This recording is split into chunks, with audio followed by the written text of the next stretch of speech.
ఏదో జన్మ పూర్వ పుణ్యం, నేను చేసుకున్న పుణ్యం, నేను వారి ఇంట్లో పుట్టడం, నిమ్మకూరులో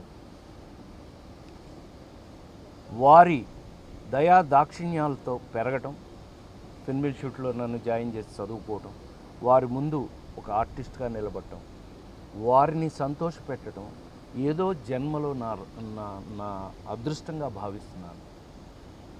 తెలుగువారి ఆయన తెలుగువాడుగా పుట్టడం మనందరి అదృష్టం.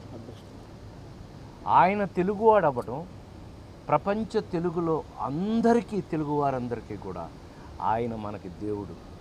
ఎందుకంటే ఆయన దేవుడు వేషాలు వేయటమే కాదు, నిజంగానే దేవుడు. ఆయన రాజకీయంలోకి ఎందుకు వచ్చారో తెలియదు కానీ కూడు, గూడు, గుడ్డ ఈ మూడిటికి ఆయన పడిన కష్టం, కళాకారుడిగా నిజంగా ఎంత మహానుభావుడో ఆయన. నిజంగా రాజకీయాలకే మంచి నేర్పినవాడు. ఇవాళ సంక్షేమ పథకాలు భారతదేశంలో ఎక్కడ జరుగుతున్నా దానికి ఆద్యులు, పూజ్యులు, పెద్దలు ఎన్టీ రామారావు గారు.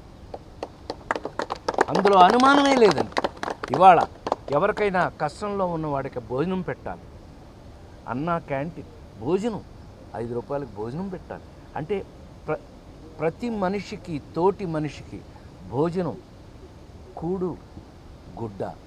ఆయన కళాకారుడిగా ఆయన జన్మ ధన్యం. అంత గొప్ప